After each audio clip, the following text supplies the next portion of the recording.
on va parler de la série X-Men très rapidement. La série X-Men 97, c'est une digne suite et héritière de la série X-Men 92. Alors pour ma part, pour faire très court, et après on en parlera peut-être 5 minutes pour pas perdre trop de temps. Moi, c'est une série que j'ai découvert sur Disney+ avec les 2 premières saisons, qui piquent un peu les yeux, même si l'histoire est géniale, hein, on va pas se mentir, mais des fois c'est long et ça pique les yeux en termes d'animation, ça a mal vieilli, mais c'est pas grave. Donc, je vais juste retirer la bannière 2 minutes, donc pour vous faire un petit résumé, petite présentation de ce qui a pu être fait dans cette chronologie. Donc, entre 1992 et 1997, donc on a cette fameuse série X-Men 92, hein, qui est maintenant dans son intégralité sur Disney+ avec les 5 saisons. Enfin. Moi, j'avoue que j'ai pas le courage de me taper les 3 dernières saisons. Peut-être à tort, Thomas, tu me diras, je sais que tu te les as refait, donc Et non, en fait. D'accord. En fait, je les ai pas découverts à l'époque. D'accord. Je sais pas trop. Enfin, pourtant, je devais avoir l'âge de regarder, mais est-ce que parce que j'avais pas Canal+ ou quoi? Enfin bref, j'ai pas regardé. Donc en fait, je les redécouvre en ce moment en faisant une émission avec Jules et puis avec Marty, Une où on très se bonne fait, émission. voilà, on s'amuse à regarder chacun des épisodes parce que eux les ont regardés à l'époque et sont fans, et moi je découvre ça aujourd'hui. Donc c'est assez amusant parce que j'ai un regard un peu distancié parce que ouais, l'animation, il y a des trucs qui ont ma vie. Allez, c'est vrai. On en reparlera un petit peu après. Donc entre deux, il y a eu quelques compléments d'histoire pour combler ces vides, hein, parce que comme vous le voyez, en 2024, on a eu cette suite quasiment directe, hein, de X-Men 92 qui s'appelle 97 parce que ça s'était fini en 97, mais avec l'animation de nos jours et qui est beaucoup plus agréable à regarder et qu'on débriefera dans le détail. Entre deux, on a eu des supports comics qui étaient sortis aux États-Unis, qui ont été sortis en France récemment, en tout cas ressortis. On a un numéro 1, j'en profite, je fais une petite pub pour mon libraire parce qu'il a fait une couverture exclusive sur le tome 1. Alors c'est un format plutôt franco-belge où on a une couverture alternative pour le même tarif que la couverture normale. Je crois que c'est 13 € de mémoire l'album.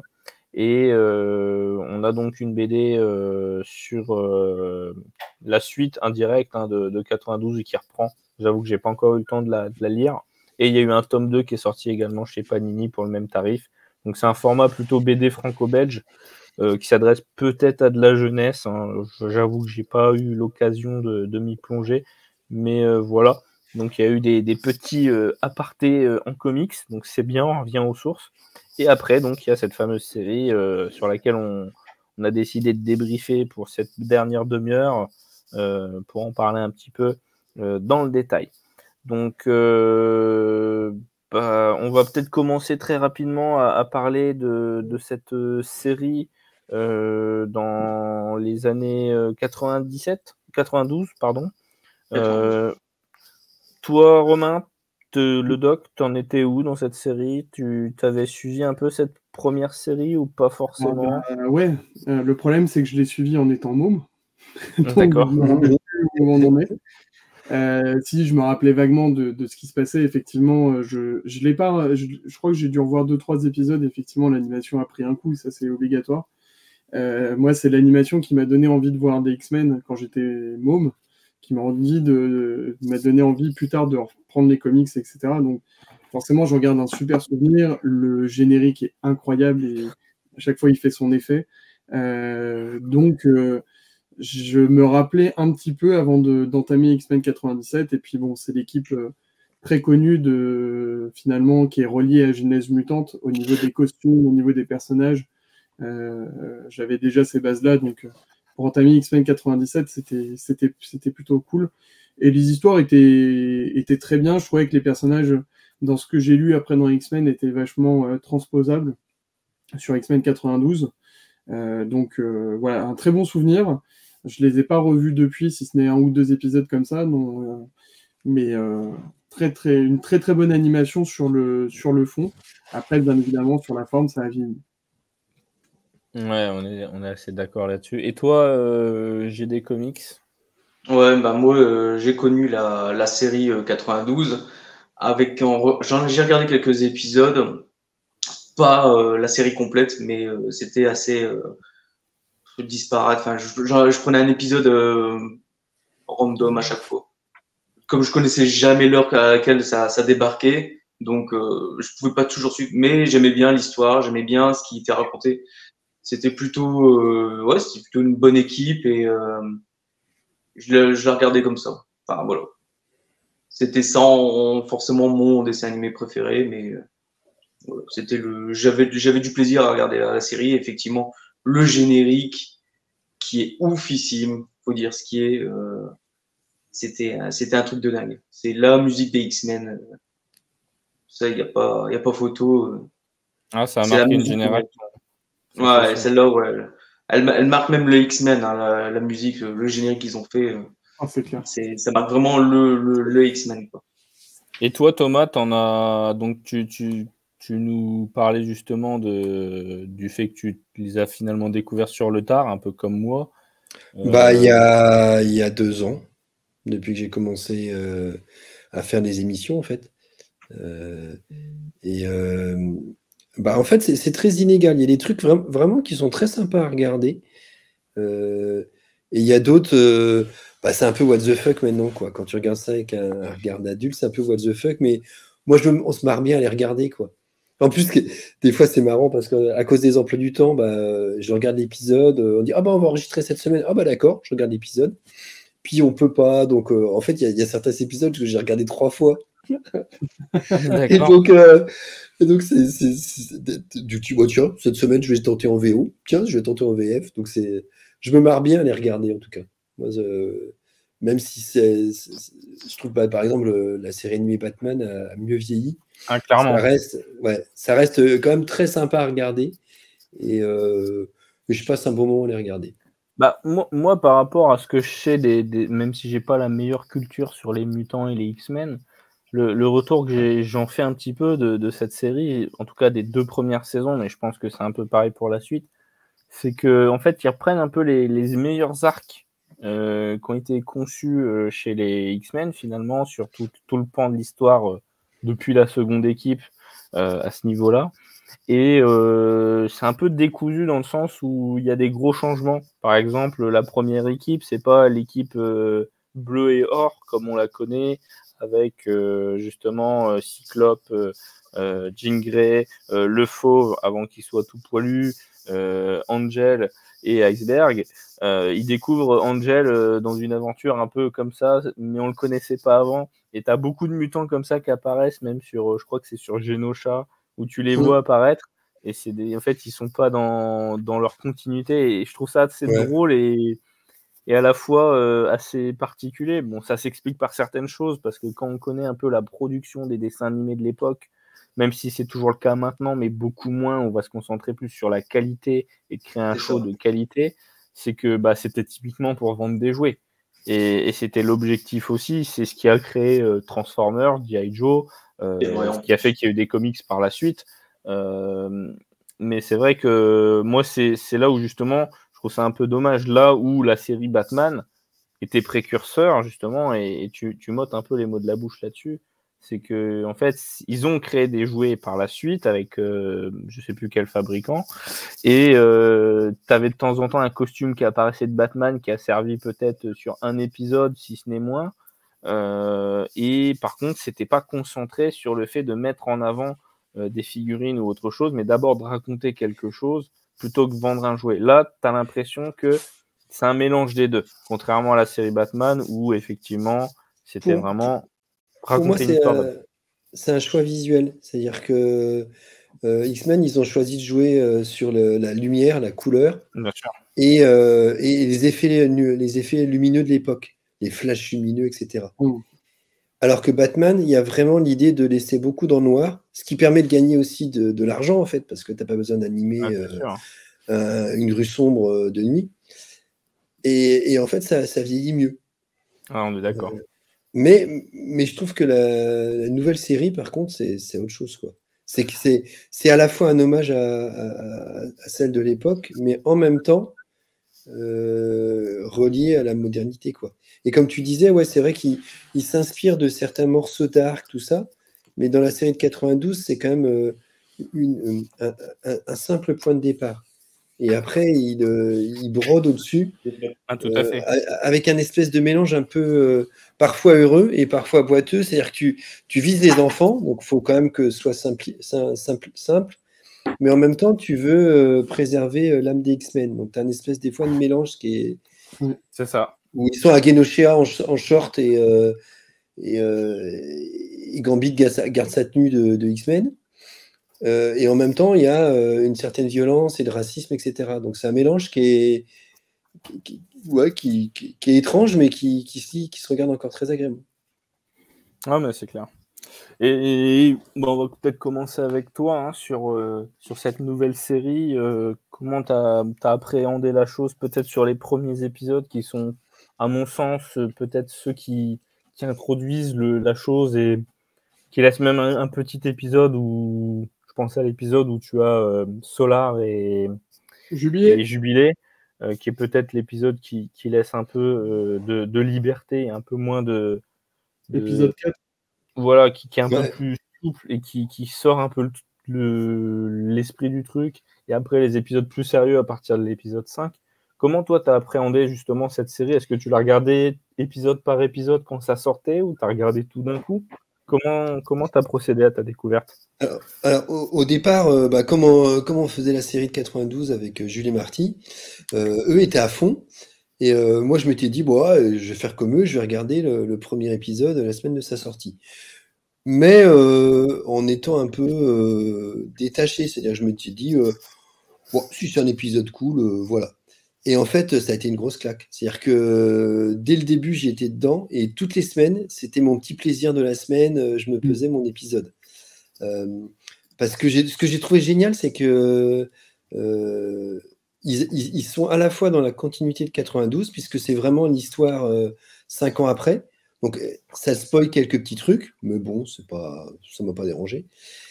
Mais en même temps, modernisé. C'est-à-dire que comme ils font le choix des couleurs lumineuses et des effets lumineux, comme celle de 92, mais avec la technologie d'aujourd'hui.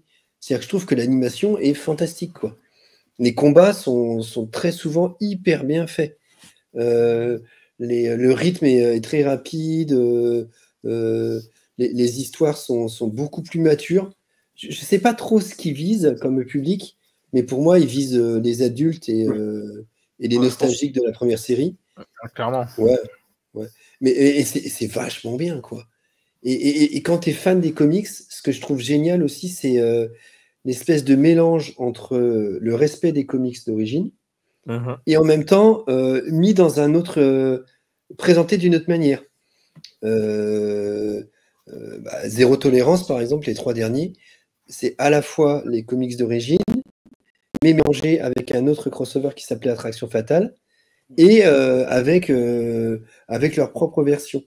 Et je trouve que ce cocktail de tout ça, les comics d'origine, la série d'origine et le monde actuel, fonctionne hyper bien. Et moi, toutes les semaines, j'étais ravi d'avoir la suite. Il y a énormément de cliffhangers qui sont super bien. L'épisode Jubilé, moi, c'est celui que j'ai moins bien aimé, mais autrement, tous les autres. Je suis assez d'accord. Ouais. Tous les autres, franchement, j'ai passé un super moment. Il y a énormément de nouveaux personnages qui apparaissent, contrairement à la série d'origine où tu avais rarement plus de 2 personnages qui combattaient. Là, tu as plein de personnages qui combattent en même temps. Je trouve qu'il y a certains combats où ils arrivent à créer une complémentarité entre les différents personnages et tu vois une équipe agir ensemble, ce qui est vachement dur. C'est vrai. Voilà, il y a des scènes d'interaction entre les héros où ils donnent un coup pour pousser vers un autre qui va redonner un coup. Dans Inferno, là, il y a toute une scène où ils agissent tous ensemble avec Bishop, Cyclope. C'est super bien fait. Et donc j'ai adoré. Franchement, j'ai vraiment adoré. Moi, je suis assez d'accord avec ce que tu dis, tu vois. Je pense, moi, alors après, comme je dis, la mythologie mutante, je la connais pas parfaitement, mais ne serait-ce qu'en connaissant quelques couvertures, tu sais à peu près de quoi parlent certaines choses. Moi, ce qui m'a agréablement surpris, c'est la petite interlude avec peut-être ce qui reprenait les éléments de mort apparente, avec justement Tornade et Forge. Et Forge. Mais aussi ce que tu as pu dire, après là, les runs des années 90, j'avoue que je les connais un peu moins, même si j'avais quelques idées. Puis bon, bah, les titres, forcément, m'ont orienté sur les lectures que ça pouvait représenter. Et indirectement, tu vois, effectivement, l'épisode 4 n'est pas forcément le plus intéressant en dehors du côté acceptation des deux petits jeunes, mais en même temps, ils offrent une légèreté avant d'avoir la brutalité de l'épisode 5 qui a fracassé Internet, parce que moi, en fait, c'est avec l'épisode, je crois que j'ai dû regarder les 2 premiers, j'ai mis un peu en stand-by parce que je me disais, bon, c'est bien, mais pour l'instant, rien d'incroyable non plus. Et c'est vrai que du coup, j'ai un peu enchaîné quand j'ai vu que tout le monde disait, ouais, l'épisode 5, ça déferlait de partout. J'ai dit, bon, j'ai pas trop envie de me faire spoiler, je préfère garder la surprise. Et c'est vrai qu'il y a une maturité, pour pas spoiler, parce que voilà, mais il y a une violence en fait qui est montrée. Ouais.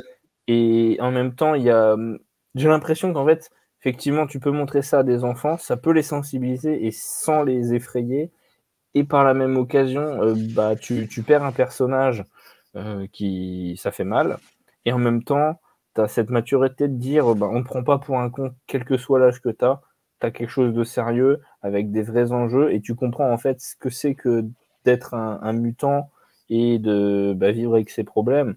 Bon, évidemment, quand nous, les lecteurs, on sait de quoi on parle, mais c'est vrai que pour le tout public, parce qu'il y a eu beaucoup de gens qui suivent le MCU, qui ont été regarder ça aussi un peu par hasard, hein, parce que c'était un peu la première série hors MCU, mais quand même publiée par Marvel. Et ça fait plaisir, et tu sens que les mecs qui ont monté ce projet, ils sont à fond, ils préparent déjà la saison 2. Et 2 et 3. 2 et 3, d'accord, j'avais pas l'information pour la 3e.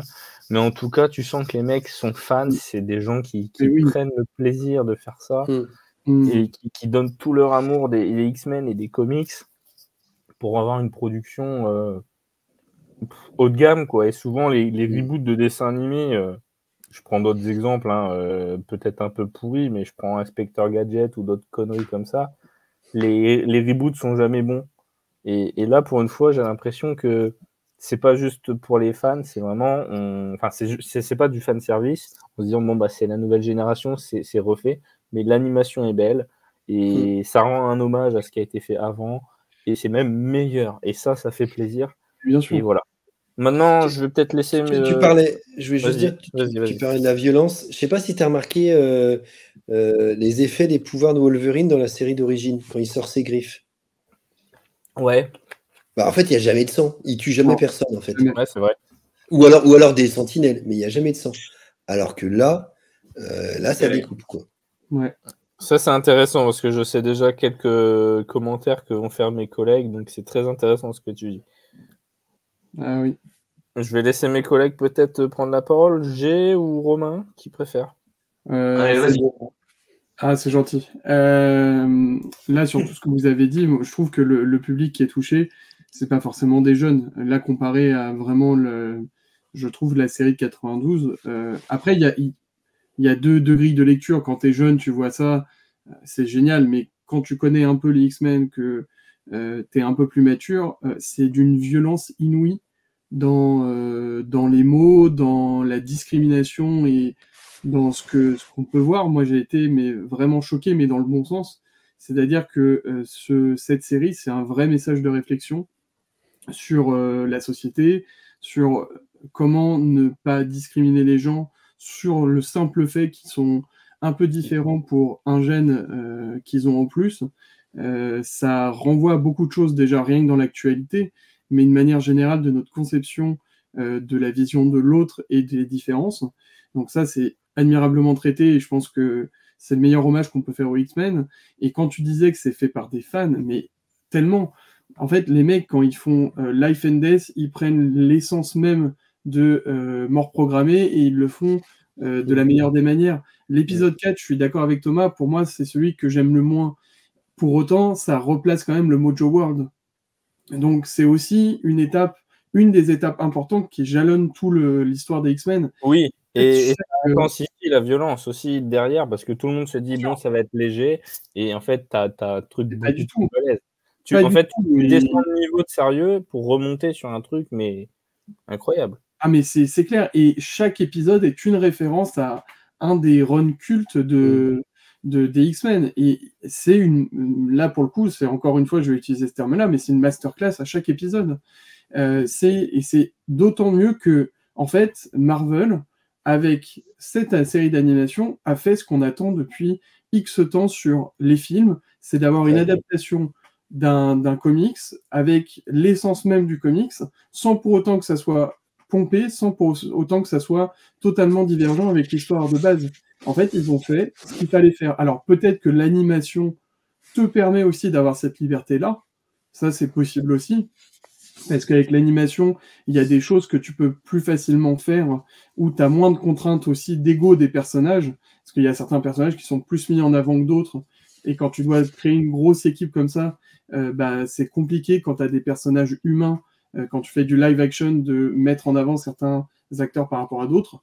Ça aussi, ça peut être compliqué, et c'est peut-être plus simple avec la série d'animation, mais tout ce que vous avez dit, les gars, c'est génial. Et on a rarement eu une série qui collait autant à ce qu'ont voulu donner les auteurs principaux que sont Claremont, que sont les dessinateurs principaux qui sont passés sur les X-Men. Pour moi, c'est l'essence même de ce qu'on attendait. Et après l'épisode 5, je vous le dis, hein, je me suis couché à je sais pas quelle heure pour voir tous les épisodes.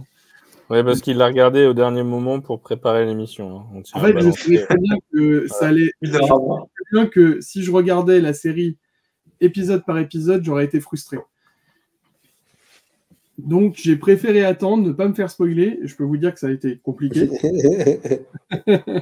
Mais franchement, ça en valait la peine. C'est vraiment, vraiment génial. Et on parlera pas, on va pas spoiler, mais le final est génial. L'épisode 5, vous en parlez depuis tout à l'heure, mais franchement, claque monumentale. Et on attend que la saison 2, quoi. Puis je trouve que ça fait du bien pour Marvel, quoi. C'est-à-dire que du 109. Les derniers films sont assez décevants. What If, j'ai pas regardé la saison 2, la saison 1 était regardable, mais franchement. La saison 2, c'était claqué. Si ça se trouve, c'est un test, tu vois, pour savoir est-ce que ça va toucher les X-Men si on le fait en film, parce que c'est prévu, je pense, hein, les films X-Men. Hein. Ils vont arriver sur le MCU. Peut-être que c'est un test, voir qui va toucher cet animé, en fait. Moi, je pense que c'était pas forcément un test au début, mais plutôt une poursuite de 92. Mais à l'échelle des animés, parce que c'est pas non plus le public d'un film qui sort au cinéma, mais je pense que ça va peut-être les faire réfléchir, de voir le succès que ça a eu, et de peut-être se dire que là, il y a une formule qui pourrait être développée en film, quoi. Il y a un créneau, c'est sûr et certain. Ouais. Ouais, c'est sûr. Et toi, GD, alors? Depuis tes toilettes, dis-nous tout. Bon, un peu comme beaucoup, moi j'ai vu quand les gens ils ont commencé à parler de l'épisode 5, j'ai fait il faut que je regarde. Donc j'ai commencé à regarder et je trouvais déjà intéressant à l'épisode 3 où on parle de la paternité avec Cyclope. C'était l'épisode 2 ou 3. Et ça, je trouvais vraiment cool. Alors moi je suis vachement touché sur les thèmes de la paternité. Je suis parent, hein, donc je suis papa. Donc forcément, ça me touche énormément avec Madeline, avec le clone donc de Jean Grey, avec Jean Grey qui revient. Enfin, je trouvais qu'il y avait déjà un point déjà très très adulte sur ce point-là. Bon après effectivement il y a l'épisode 4, on revient sur l'épisode 5 qui te met une tarte de l'espace avec des combats de fous furieux. Enfin, et puis ça enchaîne. Je trouve que c'est quand même un bon point de départ pour quelqu'un qui connaît pas les X-Men. Je suis parce d'accord. que tu arrives, si tu connais pas les personnages, c'est pas grave, tu les découvres au fur et à mesure, ils prennent le temps. Ça t'a pas dérangé d'être dans la suite directe de 92? Tu t'es pas senti au premier épisode un peu perdu? Non, moi je trouve qu'on n'est pas perdu. Enfin, alors t'as pas Charles Xavier, mais c'est pas grave. Je veux dire, il t'en parle juste après, dans l'épisode 6, je crois.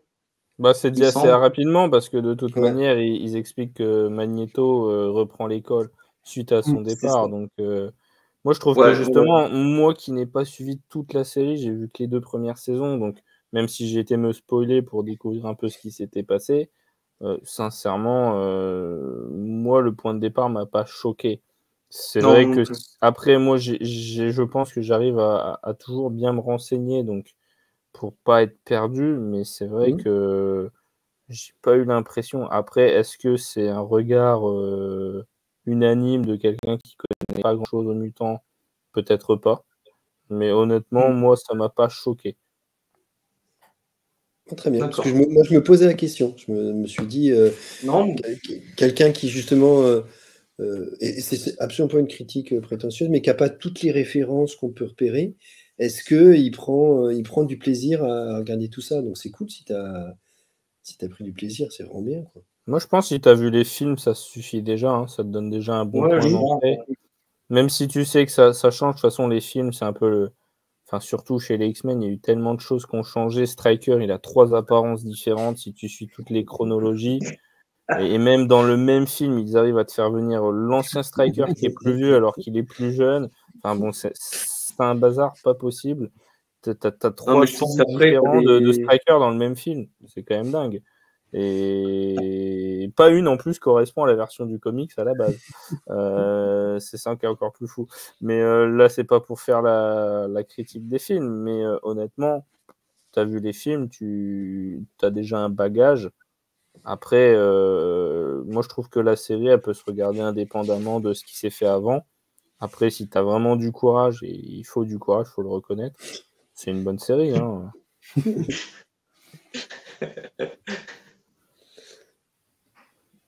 Non, mais après, c'est vrai que les personnages qui sont proposés sont quand même assez charismatiques. Enfin, je veux dire, ça c'est rentré dans la culture pop, hein, de Wolverine. Il est rentré dans la culture pop. Enfin, je veux dire, tout le monde le connaît. Quasiment Cyclope aussi. La typo X-Men est vraiment aussi reconnaissable entre mille. Bon, on va Ouais. C'est savoir de quel qui on mutant, ça, parle, la quoi, donc. typo?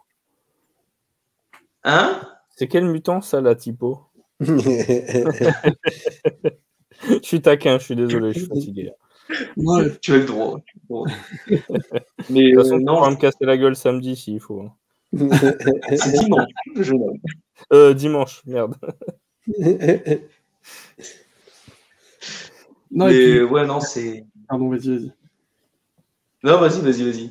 Non, je rebondissais sur la typo et sur le fait qu'en fait, il y a même plein d'easter eggs sur ça. Il y a un moment, tu as les anciens costumes, parce qu'ils sont obligés de revenir sur l'île de Muir. Tu as quand même les anciens ça. costumes du début de l'ère Claremont.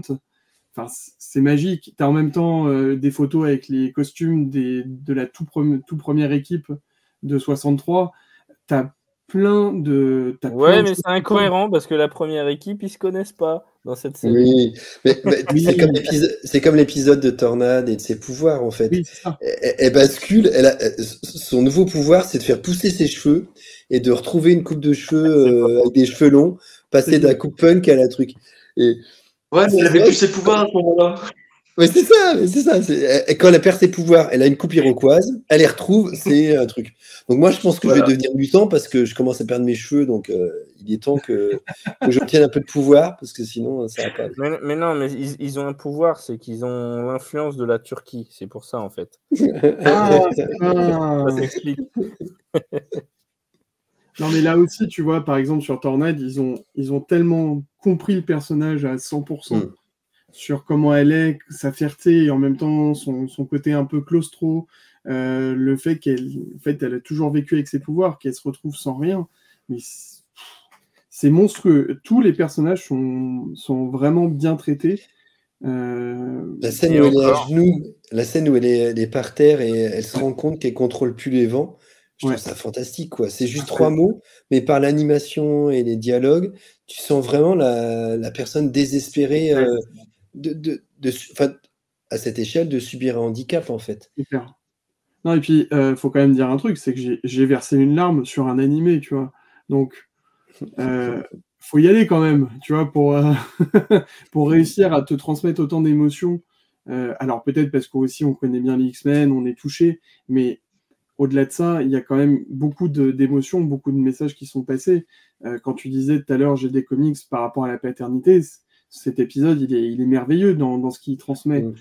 Et à chaque fois, il y a un thème qui est abordé ou des choses qui sont abordées. C'est fait de manière ultra sérieuse et bien plus profond que simplement juste se dire « Ah tiens, on va traiter de la paternité juste pour le traiter, tu vois. » Bah, C'est même vraiment, d'Acosta, hein, Ouais, le carrément. traitement qu'il a avec sa famille, enfin, c'est intéressant et c'est quelque chose qu'on retrouvait assez bien dans les films pour le coup. Mais c'est vrai que là, d'avoir un visu de quelqu'un qui n'a pas de problème à proprement parler, parce qu'il est dans une famille plutôt riche, c'est vrai que là, de voir, bah voilà, écoute mon fils, on C'est un accepte ta mutant. mutanité, mais en même temps, bah montre Le pas trop montre ça pas en en public. public, Ouais, Ça, c'est c'est parce que ça génial. pourrait entacher le truc. Enfin, moi, je revois clairement quelque chose. C'est clairement une mise en abîme de l'homosexualité, en fait, hein, qui est des fois Ouais, pas c'est ça. facile à montrer pour les gens qui sont comme ça. Donc, c'est vrai que c'est pas évident. Et franchement, ça me donne les poils. Je me sens pas forcément concerné directement parce que j'ai pas forcément ce truc-là, moi. Mais c'est vrai que, enfin, ça reste poignant, quoi, quand même. Ta mère te dit, bah, entre nous, pas de problème, mais par contre, devant tout le monde, c'est ça. tu feras gaffe à ce que tu fais, quoi. Puis ce qui est vachement bien, c'est sa réaction à d'Acosta et Jubilé qui est là. Jubilé, genre, bah, c'est inacceptable. On est comme ça, on le sera en public. Et C'est ça. d'Acosta qui est, ouais, mais attends, c'est quand même. Enfin, je sais plus exactement les mots qu'il emploie, mais au départ, il dit, je la comprends, avant de changer d'avis. Ouais, c'est des thématiques qui sont fortes et encore une fois, bah, pour quelque chose de tout public. Et t'as pas ce côté que beaucoup reprochent quand tu entends les gens dire ouais, c'est woke, c'est machin. Je trouve Non. que c'est très bien amené, au contraire, et que c'est pas amené de manière Non. brute de décoffrage. Et Écoute, peut-être la seule critique que j'aurais à faire de la série, moi, et c'est la même que je pense que certains de mes camarades auront, c'est peut-être le manque de présence de Wolverine, mais en même temps, je pense que c'est un poumon pour la série, parce que du coup, on sort un peu de Wolverine, c'est le X-Men de référence, qui était un peu trop le cas dans les films, même si c'était très bien, hein, c'est justement de se démarquer un petit peu de ce personnage, même s'il est super intéressant et génial, et de voir d'autres personnages, même peut-être Cyclope, que moi je trouvais toujours comme un personnage un peu pénible, un peu rigide. Et là, c'est vrai que. Non, mais faut reconnaître. Thomas, il fait la Funko Pop, pas d'accord. Ah ouais, non. Bah, moi, je trouve il a quand même ce rôle, mais beaucoup moins. Et en tout cas, dans la série, j'arrive à mieux comprendre le personnage, je pense. Après, comme je le dis, j'ai pas une expérience de lecture importante, mais c'est génial. Après, ça n'est que mon avis. Moi, j'aime beaucoup Cyclope, c'est pour ça que j'en rajoutais, que j'en faisais des tonnes, mais je trouve que justement dans la série, il est vachement bien écrit. Parce c'est que ça. donc, dans le premier épisode, Xavier était en partie, il doit prendre le relais, mais en même temps, les autres n'ont pas forcément envie que ce soit le chef naturel. C'est ça. En même temps, il va devenir père, donc il y a toute une histoire et la relation avec son fils après, elle est fantastique, elle est super bien écrite, quoi. Mais il y a énormément de choses à dire, quoi. Et je trouve que ce qui est vachement bien, mais c'est pour ça que moi, le doc, ça m'a pas dérangé de le regarder par semaine, parce que bien sûr, il y a les 3 derniers, j'aurais préféré les regarder d'un bloc, mais c'est la seule chose. Tous les autres, j'adorais qu'il y ait un cliffhanger à la fin et que tu doives attendre. Ouais, je vois ce que tu Ça, veux dire. je retrouve ce plaisir des séries où bah, tu dois attendre une semaine, tu vas pas le binger, tu vas attendre mercredi prochain et si tu es patient, Et tu tu attends le soir. trépignes. Sinon, dès que tu reviens du boulot, allez hop, vite l'épisode, il est sorti, j'y vais, quoi. Mais je pense que tu l'apprécies d'autant plus. Moi, c'est vrai que je l'ai peut-être moins apprécié sur ce côté-là, mais tu l'apprécies d'autant plus en te disant, attends, c'est un vrai moment. Et en plus, comme c'est un épisode qui est juste incroyable, tu te dis, waouh, en plus, le moment a été genre vraiment Mm. génial. Et Ouais. je pense que ouais, ça m'a manqué sur le fait de l'avoir regardé un peu trop rapidement. Après, je suis d'accord, pour les 3 derniers épisodes, j'aurais fait une crise cardiaque de ne pas les voir d'affilée. Ouais. Parce que même avec les yeux qui se fermaient à moitié dans le lit, je voulais les voir. Donc, à tel point que j'ai pas vu la scène post-générique. Hein. C'est Non. que Ah bah, super. bah oui, dès que c'était à la fin, ce que je te disais tout à l'heure, dès que c'était à la fin, en fait, j'étais tellement crevé, je fais oh là là, faut que je dorme parce que je vais pas assumer sinon. Alors, Et il a pas pu. si tu le regardes, la scène post-générique, regarde bien ce qu'il a dans la main. D'accord, je vais Surtout. regarder. Ah, ouais, alors du coup, ça m'intéresse parce que Ah bah du coup, on va tous regarder là. je suis pas couché, Génial. moi. Génial. Il faut bien regarder. Ouais, on va regarder. Peut-être un dernier mot, G, peut-être, pour commencer sur le sujet de Regarde la série. X-Men. Ok. Hein? Ok, très bien. Voilà. C'est le dernier mot. Ok, bah super.